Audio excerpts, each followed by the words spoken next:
In a world mapped by satellites and decoded by DNA sequences, one ancient mystery refuses to be confined to legend. What happens when the line between heaven and earth is not just crossed, but shattered? The ancient world tells a story of a colossal, catastrophic union, divine beings intermingling with humans to create the Nephilim, a bloodline supposedly erased by the flood, yet whose shadow haunts our history, our science, and our faith to this day. They are too big to be history, and too detailed to be myth.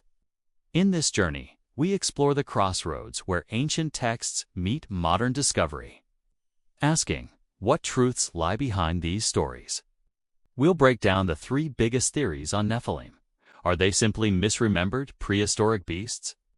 Are they a strange case of human genetic complexity? Or are they the literal offspring of fallen angels? Faith and facts. Where ancient mysteries meet modern exploration. Theory 1. Nephilim as Mega-Fauna and misremembered giants. Today, the study of our ancient world has entered a golden age. Scientists, armed with technologies undreamt of by previous generations, peer back through the mists of time using satellites, ground-penetrating radar, and genomic sequencing. Their quest to uncover the origins of humanity and the creatures that once roamed our planet. The Nephilim, as described in biblical texts, often depicted as giants, offspring of divine beings and humans, remain elusive in the archaeological record. While the Bible mentions later groups of giants like the Anakim or Rephaim in the land of Canaan, no verified fossil or artifact conclusively confirms their existence as supernatural giants.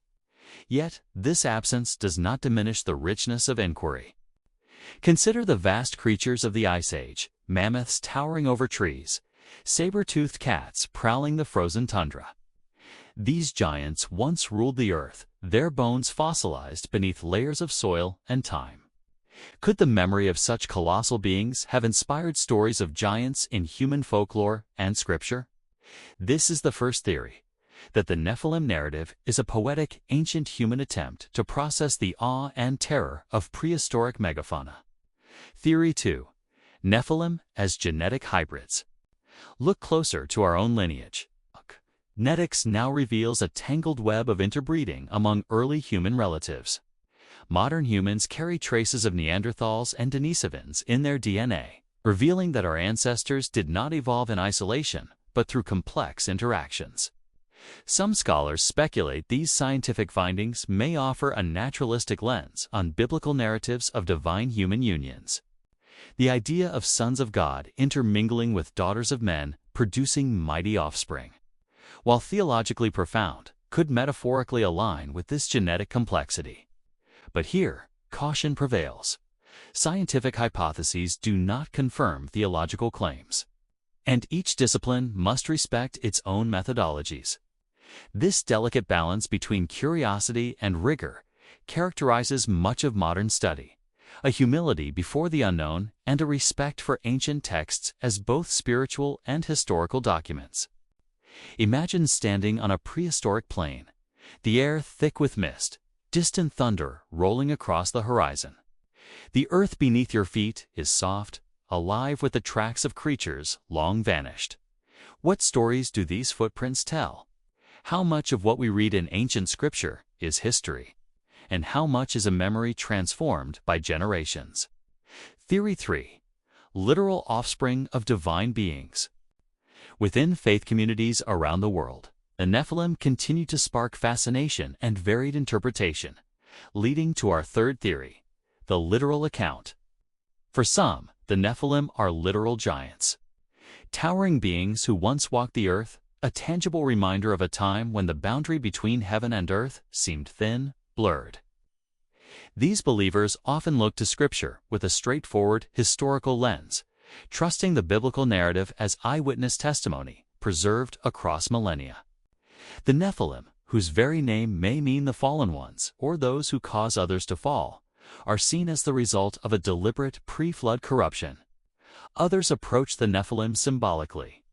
Here, the giants become archetypes, representations of human pride, rebellion, or moral corruption. The story then transforms into a cautionary tale, warning against disobedience, pride, or the mixing of what is sacred and profane. Such interpretive diversity illustrates the dynamic nature of faith, a living dialogue, not a fixed monolith. As modern knowledge expands, so too does the way believers engage with Scripture, balancing tradition with new understandings.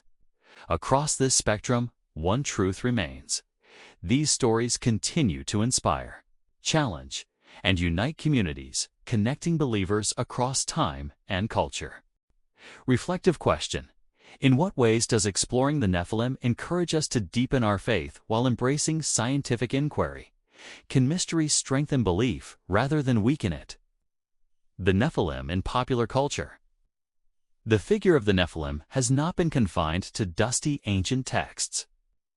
Instead, it has leaped into the vibrant realm of popular culture, often reimagined as supernatural giants, fallen angels, or hybrid creatures walking among humans. Hollywood blockbusters depict Nephilim as titanic warriors, wielding divine power in apocalyptic battles. Fantasy novels paint them as tragic heroes or villains caught between worlds. Video games invite players to embody or confront these mysterious beings, blending mythology and entertainment. These portrayals, while captivating, blur the lines between scripture, myth, and fiction. They transform sacred narratives into stories of spectacle and wonder, sometimes overshadowing the original theological meaning. Yet, this cultural adaptation reveals something profound: the enduring power of ancient stories to speak across ages and media. The Nephilim inspire imagination and wonder, inviting each generation to explore big questions about identity, power, and the unknown. Faith in Facts encourages viewers to approach these portrayals with both wonder and discernment, appreciating their creative energy while returning to original texts and evidence to seek deeper understanding. As the 21st century unfolds, new frontiers in archaeology, genetics, and climate science offer fresh lenses to examine ancient mysteries. The story of the Nephilim stands at the intersection of heaven and earth, myth and history, faith and reason. It reminds us that some mysteries transcend time, inviting patient exploration rather than hurried conclusions. So, as we continue our exploration, we carry both the tools of modern inquiry and the ancient wisdom of faith. We listen to the echoes of giants, not just as relics of the past, but as invitations to consider the profound relationship between the seen and unseen, between what can be measured and what must be believed. This journey uncovers a world both mysterious and meaningful, where sacred scripture and science engage in a respectful, ongoing dialogue. The Nephilim remind us that the boundaries between human and divine, myth and history, are often porous. These stories invite us to explore those boundaries with humility and curiosity, enriching not only our knowledge of the past, but also our understanding of ourselves. Thank you for exploring with faith and facts. If a physical piece of evidence, a fossil, artifact proving the Nephilim's existence was found tomorrow, would it strengthen your faith or change your understanding of the world? Let us know in the comments below. Myth, science, or fallen angel? Like this video, subscribe for more faith and facts, and keep questioning.